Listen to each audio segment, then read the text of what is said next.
What's going on, everybody?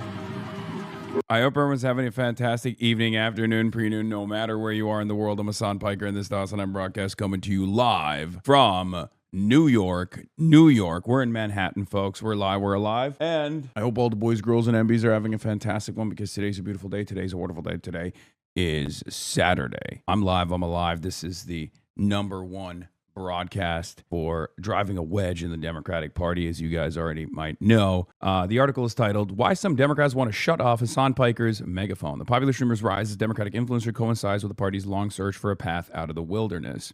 Hasan Piker's new role as a midterm surrogate and potential influence on the 2028 presidential race is driving a wedge in the Democratic Party. After Politico reported that Piker, the far-left political streamer with millions of followers, will stump in Michigan with Senate candidate Abdul El-Sayed next month, his history of divisive comments have launched an avalanche of criticisms from Republicans and Democrats. Two of El-Sayed's opponents, State Senator Mallory McMorrow and Representative Haley Stevens, lambasted El-Sayed with Stevens telling Jewish Insider, someone who's campaigning with someone like that is not going to win in Michigan, and McMorrow saying Piker says extremely offensive things in order to generate clicks and views and followers, which is not entirely different from somebody like Nick Fuentes, comparing him to the anti-Semite nationalist influencer. Piker's rise as Democratic influencer and surrogate coincides with the party's long search for a path out of the wilderness, particularly in recapturing young men. Piker is scheduled to appear alongside a live stream Choose Your Fighter rally organized by Progressive Victory at 6:30 p.m. Saturday by Representative Ro Khanna is among the list of attendees. Maine Democratic Senate candidate Graham Plattner was originally billed as a participant, but he pulled out of the event. A person familiar told Plattner's planned appearance was a miscommunication. And on Sunday, Piker will rally with Senator Bernie Sanders at a Tax the Rich rally. The question over Piker's prominence also comes as both the Republican and Democratic parties ask fundamental questions about how big their tents should be. But it is the out-of-power Democrats who face the higher short-term stakes. In an interview with Politico, Piker downplayed accusations that have been leveled against them, like the center-left think tank Third Way, whose leaders wrote a Wall Street Journal op-ed that Piker had a history of anti-American, anti-women, anti-Western, anti-Semitic comments. Piker said Third Way was losing their institutional relevance. He also said he's merely channeling, not changing, the attitudes of the Democratic base. I'm a megaphone, right? Piker told Politico. There are lots of Barbs and Debras out here, and out there in Minneapolis, for example. I said Barbaras, but they wrote Barbs. I don't know why. For example, that have never encountered me, and yet they share that frustration with the failures of establishment liberalism all the same. Piker said those type of voters view the Democrats as ineffective, inept. It's not because they tune into the Hasan'S broadcast every day, he said, referencing his Twitch channel. They arrive at that conclusion because the Democrats lost to Trump twice, with the same principle that you got to pivot to the mythical moderate center. This isn't Piker's first rodeo. He live streamed an interview last year with Representative Alexandria Ocasio-Cortez and Sanders before the duos fighting oligarchy rallies. New York City Mayor Zohran Mamdani also sat for an interview with Piker last year. But Piker's increasing coziness with prominent Democrats also comes as some in the party argue he poses a problem for them. Piker is close to, but not over the Nick Fuentes line, where going on his show itself is indefensible, Third Way co-founder Matt Bennett, who's been sounding the alarm about the Democrats' affiliation with Piker, told Politico. Bennett added that Democrats take on all his baggage if they don't overtly reject him, which he said is dangerous because it empowers the right and gives them an incredibly powerful tool to hit Democrats with.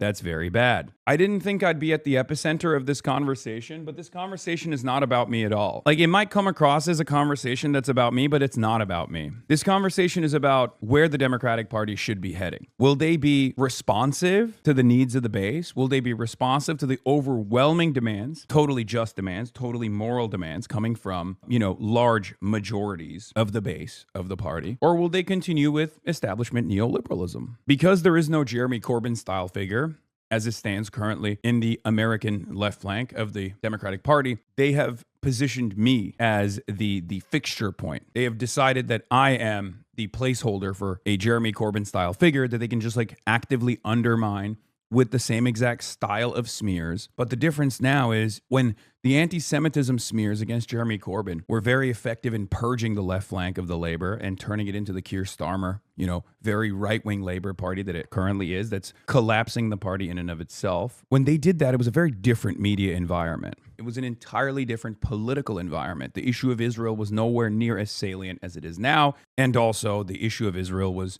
nowhere near as favorable to our side as it is now. So what they are trying to do is basically cut away at me being the vessel, the vehicle for left flank politics in the Democratic Party. I've made it known. It's not like I hide my perspective. I'm like, I want the leftmost persons to be elected in every single seat. I'm very open about it. I'm very honest about it. And I think that's what is so terrifying for a lot of these guys, right? I want socialists. I want a million Zorans all around the country. I want to elect 1,000 Zorans. Let 1,000 Zorans bloom. And that is terrifying for a lot of these people. And it's not terrifying because these people will lose.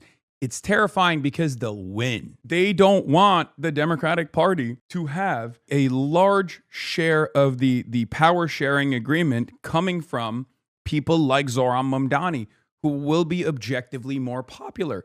And then the rest of the Democrats will have to caucus alongside people like that. And then the rest of the Democrats that want to maintain their positions of power will have to reconsider their stances. They will have to lean into the left flank attitudes, the left flank push, and they will have to genuinely fight for those sorts of things. That's my goal. I've never hidden that, and I think we have an opportunity for it. This is the time. This is a larger conversation about where the party's future should be going, but it's being had over someone like myself. I'm at the center of it, but I'm just a placeholder. I'm simply a placeholder here. I'm not the actual story. The actual story here is, where the Democrats go.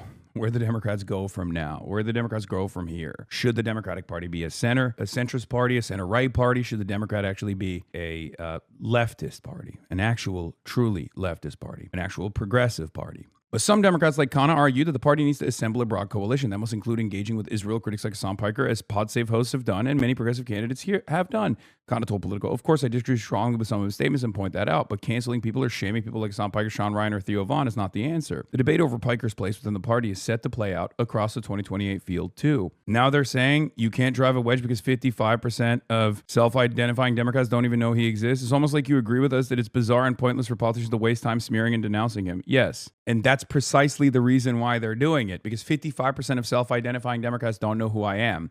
The ones that do love me. And the ones that do that don't like me, they're incredibly marginal. Self-identifying Democrats who know who I am as like a progressive guy at the Young Turks, or a guy who is like an anti-Zionist, all the, not just you guys, but just like the broader Democrats, the people that come up to me when I go out to these rallies and stuff, like those people are far, far larger in numbers than the people who are like, I'm a self-identifying Democrat and I fucking hate him. It's like, those are like Elizabeth Warren staffers, you know what I mean? There's a handful of them. They're not very significant. They don't represent a significant, forceful part of the base. But they do have institutional relevance because they think I'm like fucking up their jobs, because their job is to just like hold on to power, right, to the best of their ability. And the most effective machine thus far has been to glaze billionaires and their interests and place profits over the interests of the people and be feckless and ineffective at fighting back against the Republican Party, fighting back against fascism. But they don't have the numbers. If they did,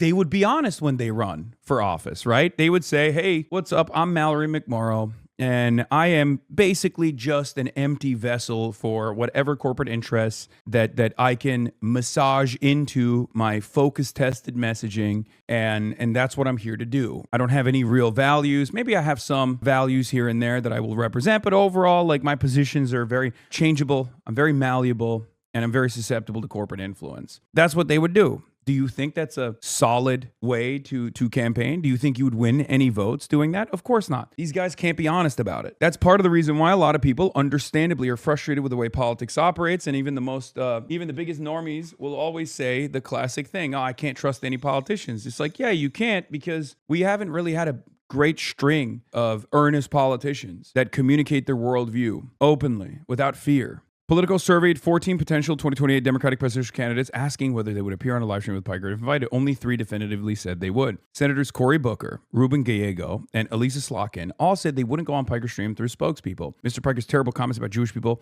9/11, and other areas aren't the kinds of conversation Cory participates in, and he will not be joining him on a stream, an aide to Booker told Politico. I think we all know the real reason why Cory Booker wouldn't do that, but it doesn't really matter because he's not winning anything anyway. Like, think about this. Cory Booker has literally been photographed next to Benjamin Netanyahu last year. Like, we're talking about a guy who has no problem hanging out with straight up fucking war criminals. But I'm a bridge too far? Like, get the fuck out of here. It's very obvious. It's very obvious. You know where your bread is buttered. But they can't say that. Again, it goes back to politicians can't be honest. Here, like, this is like, you read this statement, right? And then you put your honesty glasses on.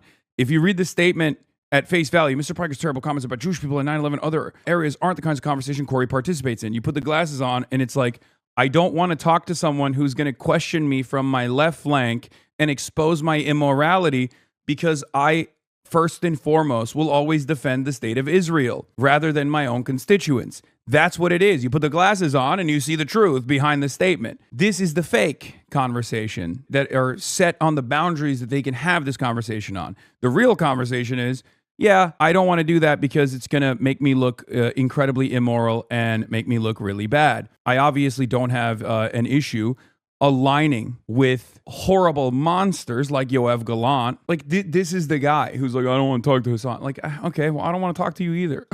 That's not true. I'll talk to anyone. I don't really care. But Piker isn't inviting these people onto his stream. They're coming to him for his audience. It's true. Exactly. But it's ironic that they're having these conversations so far out from 2028 that they literally are positioning me as like a kingmaker for no reason. I guess it's healthy to have these sorts of conversations because, like, inevitably we're going to land somewhere, right? Either the Democrats are going to be like, if you go on Hasan's stream, you know, we will shut off, even in the general, we will not fund your race against a Republican, even if you would be a reliable vote against Republicans. If you're a left flank candidate, we're just not funding you. It's over. You're done. You're not a part of the fucking coalition. You're not a part of the caucus. You're out on your own. Like, they might do that. They might just like destroy the party in its entirety, specifically because they want to control the flows of information within the party, control like the power that they have over the party. Didn't you openly say you don't want to be the Joe Rogan to the left? I did, but it doesn't matter, right? Like, they never really listened to me. Not only did I say I don't want to be the Joe Rogan to the left, I also said you can't actually podcast your way out of the problems of the party. So who would appear on Piker's stream? Let's look at who would. Ro Khanna, California Governor Newsom, and Rahm Emanuel. That's really funny. I love that. Rahm fucking Emanuel said he would come on the broadcast. That's hilarious to me. I don't know where that came from. He has never reached out to come on the broadcast, but I guess he's doing the rounds. Big Rahm. Big Rami Rahm. It's not on the agenda right now, but the governor has never shied away from debating anyone anywhere. Newsom spokesperson Izzy Garden told Politico. Said an Emanuel spokesperson, Rahm is always willing to have difficult conversations with anyone about the future of the country and to tell people he disagrees with why they are wrong. Aides to Pennsylvania Governor Josh Shapiro and Kentucky Governor Andy Bashar declined to comment. I've literally talked to Andy Bashar personally, by the way, when I was at the Pod Johns conference in Washington, D.C. I mean, he did not know who I was back then, but I suspect that given what he has said so far about Israel, when someone was asking him, when CNN was asking him like about Israel being a litmus test, I don't know if he'd come on or not. It doesn't really matter. Aides to former president, former VP Kamala Harris, Transportation Secretary Pete Buttigieg, Mark Kelly, Maryland Governor Wes Moore, J.B. Pritzker, Illinois governor, did not respond. Asked about some of his controversial past comments. Piker didn't retract any of them. Asked if he had ever misspoken. Misspoken? No. Taken out of context? Absolutely. He did point to one particular quote about his October 7th Hamas attack on Israel, which he noted often comes up when he's criticized. One of the quotes that they love floating around is the October 7th quote where I said, like, rape's happening, like conversation around sexual violence taking place on October 7th doesn't change the dynamic for me. And I was talking about genocide. I was like, this doesn't justify genocide at all, Piker said. As for the quotes he catches heat for, no, I stand by them, Piker said. So who does Piker like 2028? For 2028, he's got a short list. I said Georgia Senator John Ossoff would be a dark horse pick depending on how he presents himself, if he has ambitions for higher office. I do love UAW President Sean Fain personally. I like an outsider pick. I like Ro Khanna. I like AOC. I actually like Chris Van Hollen quite a bit as well, even. And the criticism cuts both ways. At the end of the day, of course, I have disagreements with every single one of these candidates, Piker said. No candidate is perfect. An advisor to one potential 2028 candidate granted anonymity to appraise Piker's influence told Politico they expect Piker to be a gatekeeper in the primary. But Piker isn't sure how much sway he'll hold.